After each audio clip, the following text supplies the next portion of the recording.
Sean, thank you for joining us today. And you are the first guest in our new format, which includes video. So we're very excited to test this with you. We run into a couple of issues as we're getting started, but hopefully over time we'll work these out. Um, Appreciate you taking the time. You and I have known each other for a while. You have been an angel investor, you have been an entrepreneur, and you're now back into being a VC. So would Yeah, love to, for our audience to get to know you a little better. So do you want to quickly go through kind of your background and what you're excited about? yeah, sure. So one, I always love being first. Usually that's a good thing. So thanks so much for having me. And I was born in South Africa, and we came over to the United States when I was a couple years old. So I'm an immigrant. My father's a physician. He took a job at Duke University as an anesthesiologist, and so I grew up there. And my parents growing up kept telling me how lucky I was to be in this country that provided so much opportunity. And I think this common refrain for immigrants, you can do so much here, and there's so much opportunity ahead of you. I was always interested in math, science, technology, innovation. So went to Yale as an undergrad, and 20 odd years, it's changed a lot since then. You get to Yale's campus, and it's like, well, are you gonna do the Goldman Sachs route, or are you gonna go to McKinsey or Bain or one of the other consulting firms, or are you gonna follow a medicine or an academic sort of path? I'm like, I don't want to do any of that. I'm interested in entrepreneurship.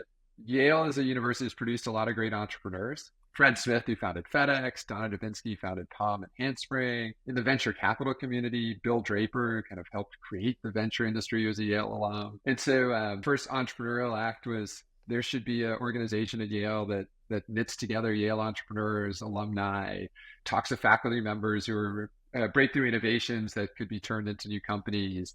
And Yale didn't even have a business plan competition. When was this? When would this have This been? was 99, 2000. So it was also like Okay, there, and it was, I'm a student, and the dot-com boom is happening, right? right. So there were So that was the beginning classmates where people raising are waking. money, and yeah, Yeah. oh yeah. But it was interesting because we started the Entrepreneurial Society, created a business plan competition. An anonymous alum donated $50,000. I actually got to know him later, So no which was longer really fun. anonymous. No longer anonymous to me. Okay. We will keep him anonymous because I think that's what he Okay. wanted. I would imagine. Yep. And I did tell him later, like, this actually was like formative for me in my career. It's like you donating this money that let us put this business plan competition that led me to meeting the folks who I founded my first company with. Like, business had this whole like knock-on effect that maybe you wouldn't have imagined when you agreed to give 50K to Yale to give away to students. But so we did that, and it's been amazing now. I mean, they just had a Yale Innovation Conference on campus the other week. Unfortunately, I couldn't make it up there. They had 2,000 people on campus, Wow. and they have this huge biotech community. There are really interesting startups that have come out of Yale. So are you still really involved with that? Yeah, yeah. It's actually a side thing that I do. So to the extent there are any Yale alums, students, anyone listening to this, we have this thing called the Y Startup Index now that we created, which is a fund that invests $25,000 in any startup that's created by a Yale affiliated person. It could be a faculty member, could be a current student, could be an alumnus, and it doesn't matter what the idea is. We're literally an index. So a company that's a venture type business, so it can't be a small restaurant or a small business. If they've raised 450K, we invest 25K. And they have to have a full-time CEO. That's kind of the other thing. And at least one Yale founder with a meaningful stake. So we still do that. I do that with a bunch of Yale alums. It is a not-for-profit endeavor for us. We donate all the carry to support the entrepreneurial community at Yale. So yeah, still pretty involved there. Quick question. When you were there, what do you think the most common major that people had was? Back then, I'll tell you why I'm asking in a like second. it was kind of like poli sci or history or econ probably. I mean, econ was probably very common. Certainly not computer science. I was electrical engineering. I think there were You- 20 to 30 of us who were electrical engineering, and maybe like 20 to 30 computer science. And what do you think the most common major is now? I should know that. I don't, but I mean, I know I've been mentoring a recent Yale grad who was a data science major. Like that wasn't even possible when I was there. back I then. would think that the engineering sciences are a much higher proportion of majors than they were 20 years ago. I'm asking because I was recently at my 30th reunion at Princeton, which is, very similar Yeah. in makeup to Yale. And so when I was there, the most common major was history. Um, I think 10, 15 years later it was economics, and right now it's computer science. And they now have like if you said entrepreneurship, Yeah. people would be like, what are you talking about, like back then? And now they have like at least I think 6 courses that I know of that are all about entrepreneurship. So the world has changed in this It's direction, which is amazing. It is amazing. I've always pushed the boundaries, everything I've done. So we created what we call the Yale Entrepreneurial Society. We registered as a student organization. Technically, they wanted us to call it the Yale College Entrepreneurial Society, but we didn't want to just be for Yale College. We wanted to be pan-university and include alum. Like we had this bigger. So that created a little bit of controversy, and the dean of Yale College, this guy, Dick Broadhead, who then became the president of Duke University later, and like this phenomenal guy. So I get this email. I'm a student. I get this email, can you please come to the dean's office? Like we need to talk to you about what you're doing with this. And I remember I pulled an all-nighter writing code for a CS class, and I got to go that morning to go meet with the dean of students, who was like notorious for being pretty harsh, and then the dean of Yale College. And we walk in there, and he says, so tell me about this business entrepreneurial thing. And we had thought about like, how do we position what we're doing? Because Yale was not necessarily like supportive of what they thought as like professional education. Like they're a liberal arts, it's a liberal arts education. So we said, look, we're trying to create this entrepreneurial community, and entrepreneurship is about creation. And he was an English professor. And so we were like, the person who creates an author of a book is an entrepreneur. You create something from nothing and you want to bring it into the world. And so we so happen to think that the liberal arts education is the perfect way to educate entrepreneurs. And look, here's this history of all these alums who've done this stuff. And he 15 minutes into this, he's kind of like, you're absolutely right. This is great. I want to be supportive however I can be. What can I do for you? So he ended up giving out being the presenter of the Business Plan Competition Award. So like he gave and like introduced us to a bunch of alums. It was fantastic. It was interesting how I think the university started to realize that in the future it is entrepreneurs who are affecting the world. As much so as politicians or people in finance. And so, they shifted. And I think they also started to realize that the alums that could give the money to power the universities were also the ones who were starting companies. For sure. Yeah. And that is changing too. So, okay. So you finish Yale, and then what's next? So I actually started my first company while I was at Yale. So after we got the Entrepreneurial Society together, all the alumni we were meeting kept saying, you seem like it was 3 guys. So you seem like smart guys. When are you going to start a company? And so in March of 2000, we launched a fintech business called Hire One. The difference between we were starting the Entrepreneurial Society in October of 99 and March of 2000 was like the NASDAQ had crashed and the bubble had burst. And so we're running around, entrepreneurs might say right now that the fundraising environment's not great. We had 200 meetings to raise $600,000 of seed capital for that business. Wow. It was kind of toxic, like 3 college students trying to start a fintech business after the bubble had burst. It was not easy, but persistence paid off. We got the money together, launched that business, and 10 years later that company went public. So I'm super lucky that worked out. What are the biggest lessons you learned from that first company? There are lots of lessons. One thing that someone had told me was a successful entrepreneur that I first was like, oh, it's probably not like that. And he turned out to be absolutely right, is it tends to take twice as much money and twice as long as you think. Right. And so now like in the VC world, I'm sure you see that, you're both nodding. It's like whatever projections the company puts out there, you're always overly optimistic. Things take longer, things take more money. And so when we were going public, I actually found our original financial projections. And like, it literally took us twice as long and twice as much money, but it didn't matter, right? Like we got there and we made money. Our investors, our seed investors made over 100 times their money. So that definitely is like one thing. The other co-founders I had, the other thing is to be very at the start of a business with co-founders, sit down and have a conversation about how are you going to make decisions? What are you going to do when you disagree? Um, who's going to have responsibility for what? Right. So, you know, we stuck together as co-founders with three of us and still like collaborate quite a bit, even, 20 odd years later. We were very different. We approach things differently, but we had that discussion of like, when we disagree, how are we going to go about resolving that? Who's going to have responsibility for what? How do we work together? That is something that's super important. And I mean, you see again, like as an investor, I've seen teams completely blow up and they didn't even have, they were like, oh, I need a technical co-founder. Here's a great technical co-founder. I have domain expertise. And it's like, well, I functionally need that, but they never discussed it. Like, what do they do if they disagree about something? Were you and your co-founders very good friends? We weren't friends when we started working together. Okay. So we started working together on the entrepreneurial society stuff. Okay. So it was the same kind of group, right. But we weren't friendly before that. And then you just spend so much time together, you naturally become friends. Right. I mean, that's that's better, right? I think when you build a company with, some of your best friends, historically, sometimes that doesn't work out well. There are other aspects to the relationship. Yep. Yeah, for sure. So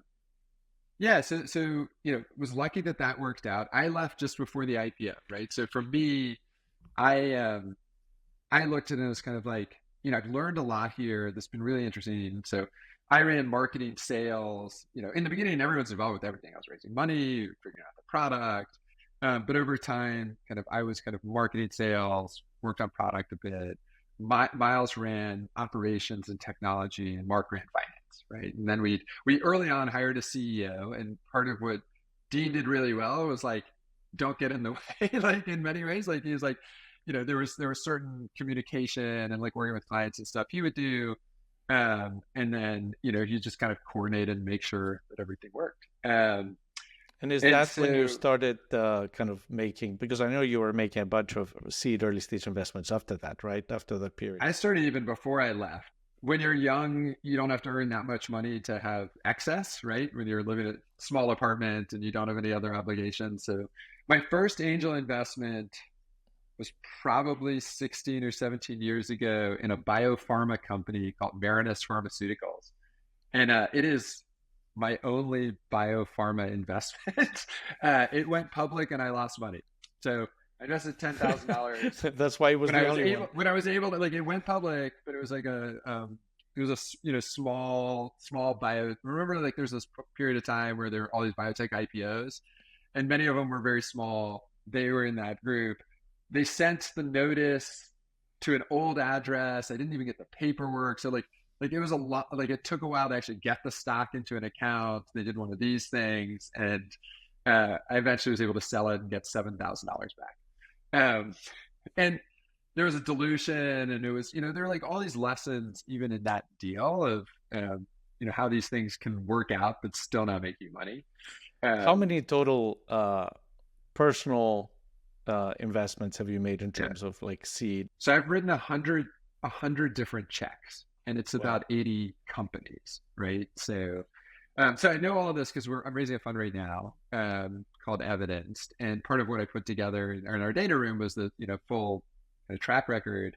About the thing that surprised me was only about 25% of the checks I've written have gone to zero, which I've been investing in kind of call it pre-seed, seed, A, right? I'm generally not kind of writing another bigger check later, sort of later rounds, but $10,000 to a couple $100,000 personally, right? And I was surprised that like the data out there is typically about 50% will go to zero if you're investing at that stage. And even though I now have this track record that spans almost 15 years of investing, it's like less than 25%. Is that have you been investing across multiple sectors, or just specializing in a few? How have you thought about that? So in the beginning, it was a bit all over the map as I was learning, and then sort of realized you have to have kind of a circle of competence. The way Warren Buffett might talk about it in the value world, I think in venture there's you can be a generalist in some sense, but a lot of generalists are actually software investors across multiple segments.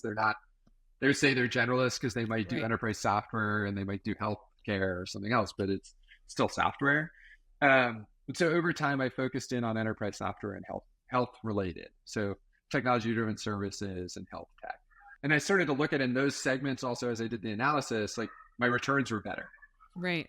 Before starting Evidence, my personal angel investing was enterprise software, health tech, technology driven services and healthcare, and Yale people in my network. Like there was just this like bucket of like, I know you, you're smart.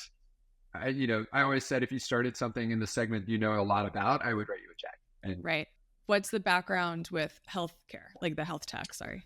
The story from there to healthcare, I started a company that failed. I started a consumer, we were kind of, we were fantasy sports betting before fantasy sports betting. And started the company, actually had great investors, first round capital, and like loved the team there. I got to know them through that. Virgin, Richard Branson's group. We started that business. I moved to London. We launched a platform. So we had this idea for creating something where you could create your own pool bet with other people. And you would predict certain things. The system would adjudicate the outcomes and then like pay out based on who guessed most accurately across a series of predictions. It wasn't clear that like online betting was legal or not. It was a very gray area. So we launched it in the UK. We got a gambling license in the Channel Islands. It was super interesting. Like it was really, but we were too early. Like the market wasn't ready for something like that. Right. I came back to the US. I launched a firm called Acceleprise. Acceleprise was one of the first accelerators focused on enterprise software. This was around 2010, and had two young partners. We raised a very small fund, and over time that's worked really well. That fund has performed really, really well. And it was like, okay, do I expand this or do I start something else? So my dad called me. My dad's a physician, anesthesiologist. At the time he was running the physician group at Stony-Brook in Long Island. And he was he was early 60s, and he told me, he's like, I'm not ready to retire, but I don't want to keep doing what I'm doing. And I think there's a lot of opportunities in healthcare. You have all this experience with technology and you've been an entrepreneur. Why don't we start a company together? My dad and I have always had a wonderful relationship. I just thought like, in life, we think about like allocating capital as investors, right? The other thing in life is like we allocate our time. And so this opportunity to spend all this time with my father in that context, I was like, I should do that. And I think there's a good opportunity generally. And I'll learn another market segment, which would be really interesting. So we started a company called Advantia Health. And he was chief medical officer. I was CEO. I mean, we had that conversation. We said, well, we have an existing relationship. We think we'll work together well. Like, what happens when we disagree? We don't want to ruin our relationship, father-son relationship, by having a disagreement here. So like, let's try to work all those things out ahead of time. And in terms of like working together, it worked great. We built the business. That business, tons of interesting lessons. But like mostly I learned from like an on the ground level how healthcare does and doesn't work, right? So we were hiring doctors, building out new clinics, buying software for a multi-site services business in healthcare. It was super, super interesting. And so we built the business to about $100 million of revenue over 10 years. We acquired a technology company that we started to try and integrate into the service offering. My dad retired in 2018. And so for me, I kind of picked my head up at that point and realized I love being at the early stage, putting the team together, figuring out the concept, understanding the investment opportunity. But I'm not a middle market healthcare services CEO. Like there are people who are really good at that. I wanted to go back to investing. Like I had continued to write individual checks and love working with entrepreneurs and found myself gravitating toward that's the work I want to do on a daily basis. So it was just before COVID, I went to the board and said, hey, and actually like, it was funny because I went to the board and they were like, there was definitely some surprise because there's this view of like, which entrepreneur would ever like voluntarily be like, I want to hire someone in to come and take the CEO role. But I was like, look, this is, we're in a decent position at this point in time. I want to go focus on investing. Let's work together in transition. COVID hit and it took like 18 months then for me to, and I did actually, like when I finally stepped out, I was like pretty burned out. In healthcare services, you don't have super high margins. And So imagine a 20% margin business at the unit level that 50% of your revenue goes away that has $100 million run rate. So all of a sudden you're like burning massive amounts of cash. And so you have to, you have to like furlough people. You have to ask people to pay cuts. I didn't pay myself for 6 months, right? Like how do you get through this to make sure that the business survives? And you're working, the first month or two of COVID, it was probably 18 hours a day, right? Like on Zoom calls all into the evening, trying to keep people motivated, trying to keep people safe. Like where do we source, personal protective equipment for our physicians? It was very intense. That must have been incredibly challenging. And entrepreneur burnout is very real, right? I think it's been openly discussed that it's not something that's openly discussed in our ecosystem, but certainly should be, and it needs to be. For you personally, what resources did you utilize in order to navigate that? So I have a master's in applied positive psychology from Penn. So like I had a therapist. Like part of it was like for me to have a therapist, to talk to about, here are the challenges, here's where my mental state is, like, how do I get through that, right? Right. I think meditation is great. Physical exercise, right? So there's some studies that show that a certain like dosing of cardio is more effective than the best antidepressants. So it's like in these very stressful periods, making sure that, and like some people are super active, but even if you just like go for a regular walk in periods of high stress, it's very beneficial. And meditation, like I'm a terrible meditator. Like it's something I will do for a while and then like fall out of practice and then start to pick up. But it's something that can be very helpful. I think the other thing, and I talk to the entrepreneurs I work with in like my portfolio about this a lot. When you're in the weeds and you're the leader of an organization, the good never makes its way up to you. Right? So in the beginning as an entrepreneur, when there are like 3 people in the company or 5 people, you see the bad and you see the good, right? And so you can celebrate the good and you feel good about it. When you're a 400 person organization and you're the CEO and you have a C-level team and then you have SVPs and you have this stuff below it, what makes its way up to you? It's the problem that nobody could solve as it went all the way up the chain. And so like you start to like feel like everything's bad. And so like I'll tell people, look, you got to walk around the company or even try to create a culture, because it's not just you, your C-team exec has like this problem, right, not to the same extent. And like, what's happening that's good, and make sure that you're getting that as well. Because like one way to prevent burnout is to know that you have some control over what's going on and that good things are happening as well. Yeah. So try to do that too. It's like, okay, well, for me during that time period, it's like, wow, our doctors, the nurses and staff are like, they're doing things that are heroic, right? Yeah. And we didn't know in the beginning. It was like, they're actually putting their lives at risk to make sure, because obviously if you're in the women's health business, it wasn't like babies stopped coming because of COVID, right? I know a little bit about this through my wife, who's a doctor, but any consumer facing, basics, medical services business is a very challenging environment, right? Because the margins are really tight, especially if you take insurance. I'm curious, how did that, so obviously going through that, you saw all that, right? Like how did that impact your thinking about where to invest in healthcare? Because coming to Evidence, right, which you have started, you're investing in healthcare. Talk to us a little bit about that and about your thesis and strategy around investments. So Brian and I, we think we have a pretty differentiated thesis as this, as we're approaching investing in early stage. And Brian is your partner, right? Yeah. So Brian's a longtime friend of mine. He was Chief Technology Officer at Health and Human Services, was a managing director at Kaiser's Venture Fund, and for a period was Chief Digital Officer at Centene. He was the 4th largest insurer in the U.S. And then, I spent this time in healthcare services, and he started an enterprise software company in the beginning of his career that they sold to Oracle. So we kind of feel like we're a little unique, and then we have like big exit, IPO, government experience, payer provider experience, and then like I have this like services experience. We are investing in companies in the healthcare market that are playing in places where government actions are creating strong tailwinds for those segments of the market. So part of what we do that's a little unique is we have this lens of, look, healthcare is this massive industry, $4 trillion in the US. government plays a really important role in it. And there are big challenges, and government has certain levers that government's using to try and solve those challenges: legislation, regulation, policy, enforcement, financial incentives, right? The kind of big ones, right? And so you can get excited about what a company is doing to try and solve a problem. And I'll give you a really good example of this, that a company using novel technology that's trying to solve problems in the market. But if that's not necessarily aligned with kind of where government is in how it's using its levers, you could be way too early, right? Or if you time it right, you can get dramatic leverage from the fact that like government pushes alongside what the company's trying to do. So an example of the first one, so we actually at the moment are very bullish on digital therapeutics.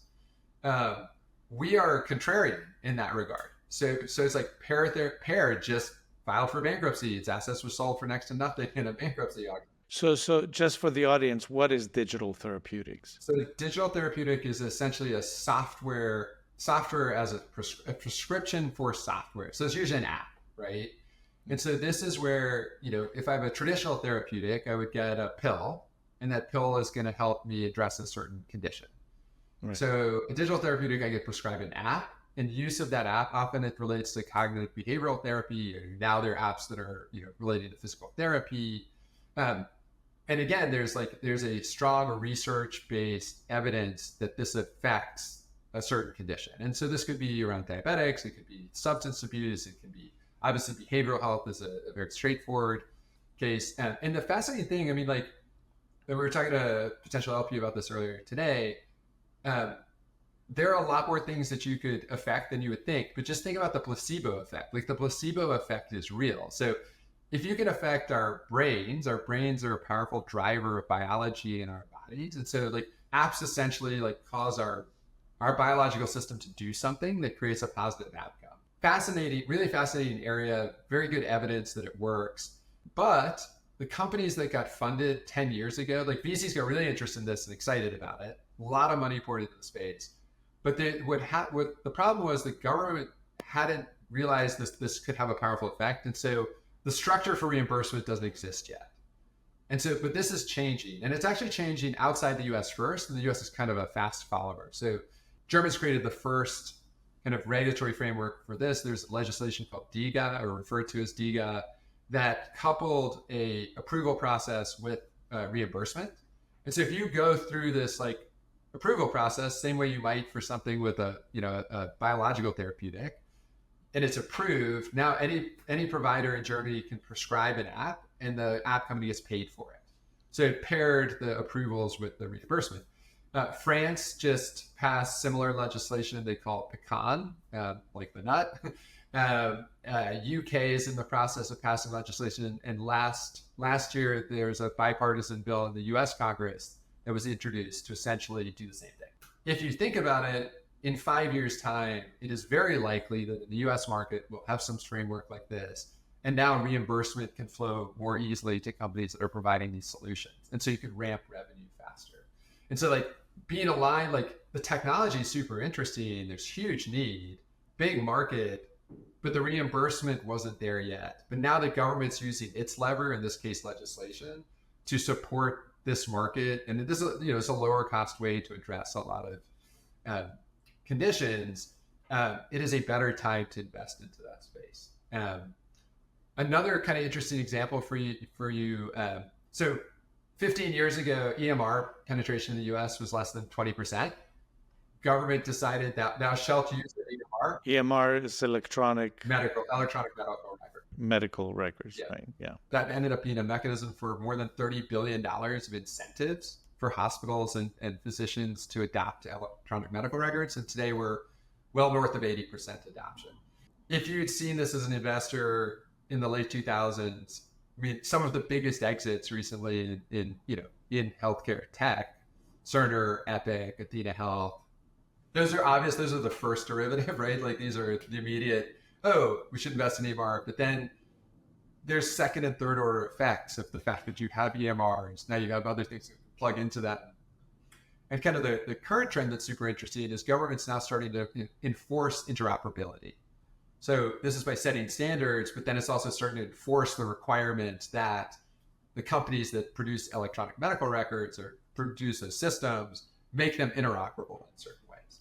Right. And that's recent in the last 2 years that kind of said we're going to lean into enforcement to make sure that there's interoperability. It's interesting because as you kind of mentioned this, but like government, either reimbursement or other kind of activity around legislation really impacts the areas that you're looking at, right? Yeah, and these aren't it's not arbitrage. So it's not, some senator put something in a bill and there's this one little company that all of a sudden can like make a bunch of money because of this one kind of nuanced thing in legislation. These are like kind of related to the bigger trend. In the US, you have Medicare, which is for 65 plus, and you have Medicaid, which is for individuals who are of a certain economic status, right? They have a certain amount of earnings. And so, huge dollars in both of those programs, particularly Medicare, as we have an aging population. And so CMS has pretty much stated by 2030, they want every beneficiary to be in a value-based care program. So the number, like the dollars that will shift because of that, and then the need for technology solutions and new companies to enable that is massive. What other trends, either within enterprise or obviously just mentioned a couple in health tech, are really interesting to you right now, and having had the experience that you've had as a successful founder and working with a lot of different, management teams to date? What are some, core characteristics and attributes that you look for, in a founder and or management team that are really important to you? I mean, one thing for me in particular is how thoughtful and direct they are. I guess I have this like negative reaction to like hypey founders, right? So like energy, want you excited about what you're doing and believing it's going to change the world. But like, if you don't know something, say you don't know, right? Or like, don't oversell, because this is the last 2-3 years when you were in this like sort of, it was a little bit of a bubble, right? Where you could create value, but it wasn't real, by convincing successive folks to invest in a company at a higher valuation, right?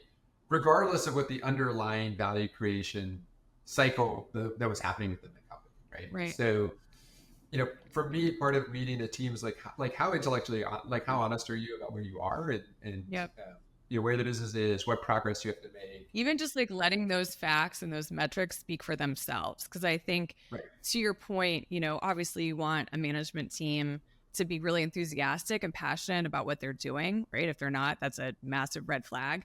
But you also can, I think unfortunately, it can come across as phony, even when it shouldn't. If you're not letting, just let the metrics and the facts speak for themselves, show enthusiasm. But I hear you on that.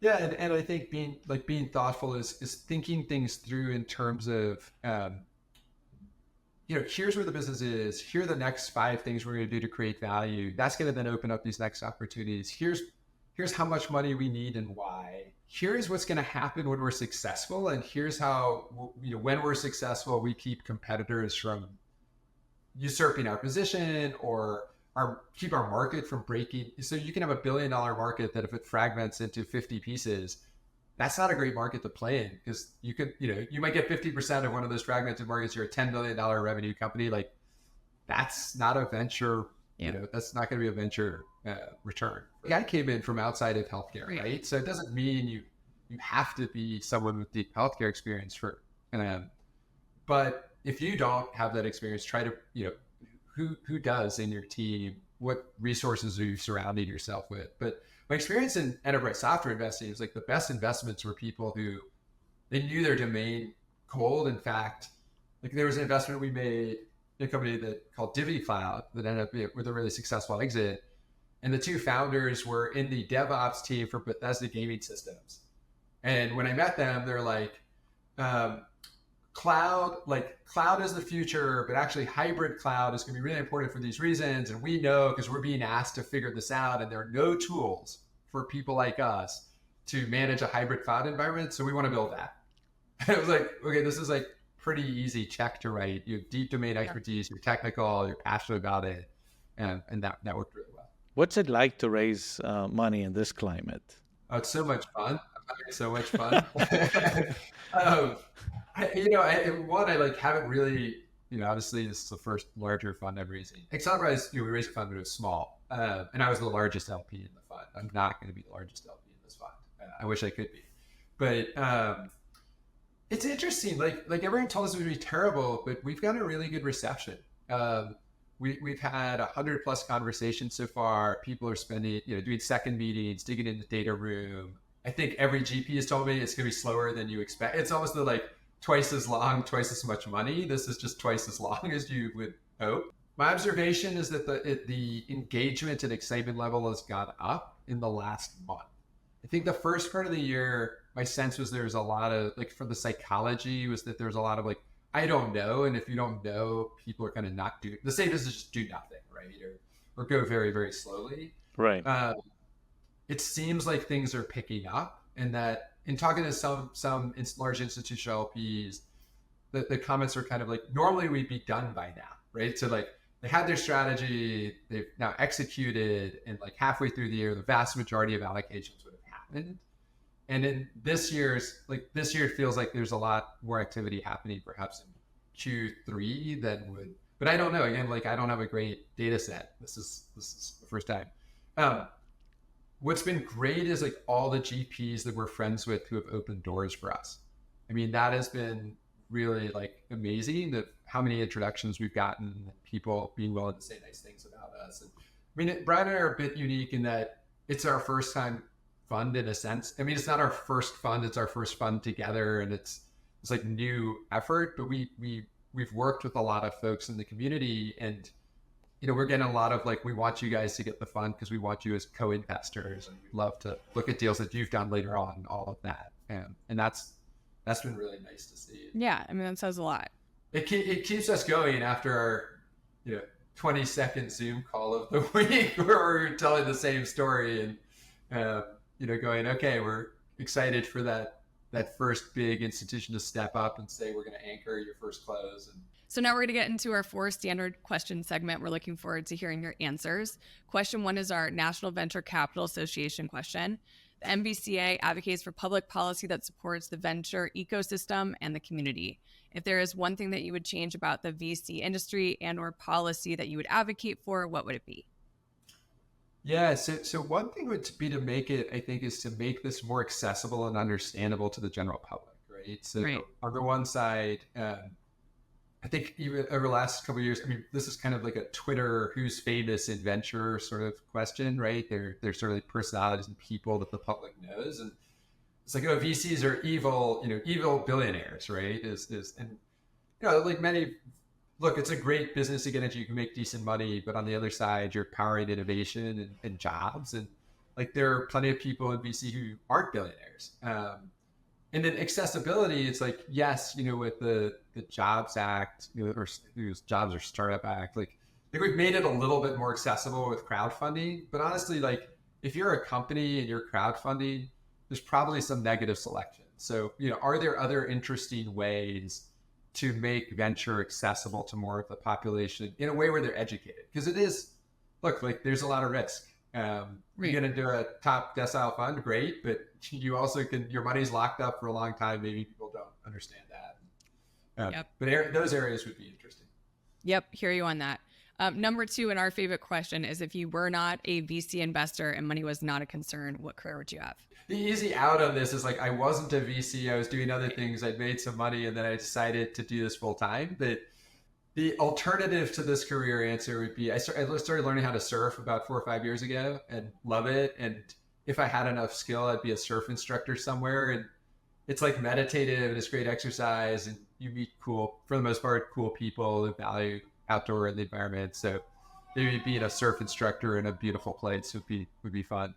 That would be awesome. So no fear of sharks. Every time you get in the ocean, there's sharks. I'm very quantitative. What are the odds, right? It's pretty low. Right. Anything bad's going to happen. Not as of lately, but maybe it's just because it's been glorified by the media. No, but I hear you. But that's a great answer. It's just recency bias, right? It's when we hear about it, we remember it, but it doesn't actually happen that often. Yep. Number 3 is who is someone that you look up to and why? Everyone might say their father, but for me, my dad, getting to work with him, just seeing he, in his early 60s, decided he's going to be an entrepreneur alongside me and try something completely different. And went through, I was like, Dad, there are gonna be these ups and downs. Like, it's not like being a doctor and getting a steady paycheck and doing this, your routine. And he adapted and did it and loved it, and, was kind to me. And so, maybe it's like, would I love, like, what's going to be most important? Yes, I'd love to be a great investor and all of that, but I'd love my kids 30 years from now to want to work with me and then like value their relationship with me. Right. I know we don't have time to get into it now, but I am so curious kind of what, in your view, were the keys to that success, right? I mean, everyone talks about the hardship of working with family and friends because there is a inherent dynamic, involved in that. And obviously that worked out really well for you guys. And I'm sure, strengthened your relationship and obviously made the business successful. So commend you for that. And I'm sure people do want to know, so maybe we get into that the next podcast. But number 4 is, what is the best piece of advice you've ever received? So this would be very relevant for entrepreneurs, and I kind of give you specific, and then you can expand upon it. But when Dick Foster, who was an advisor to me at Vantia, and I convinced Dick to join as an independent board member, and I had another independent board spot, and I said, like any entrepreneur, I'm like, what do I need, right? And I thought I didn't have experience in negotiating with insurance companies, payers, as they're referred to in the healthcare world. I need someone with deep payer experience. And Dick looks at me as like, there are consultants you can hire who have deep expertise in that. He's like, what you need in an independent board member is someone of high character. And he's like, they're going to be, you need someone who will hold you accountable. You have someone who can address, the other board members, but you need someone who's like, when push comes to shove, they'll do the right thing. Right. And you might not even agree with it. Like, you don't want someone in your pocket. A lot of times it's like, oh, who's going to be my person on the board as a CEO? Like, get someone with high character. And I was like, okay, I know exactly who that is. This guy named Paul Doust, who's been a very successful executive and advised tech companies. Like, Paul chaired my comp committee. He was just wonderful for almost 7 years. He was on the board. And so I think that advice is, and then you just generalize that to like in your life, like work with people of high character. I think that, oftentimes like, oh, who does this person know? Or like, do I like them? But in business, like this question of character is really important. And if you can find high character people to work with, then it'll solve for a lot of, like, you don't have to worry about them screwing you, right? So you don't have to be just like protecting, you can be open. I think that's really important. Yeah, I think we would definitely both underline that. Yeah, for sure. Thank you very much, Sean, for joining us. Really appreciate your time. And hopefully we'll have a chance to talk again to just delve into more topics. But thank you for joining today. Okay. Thanks so much for having me.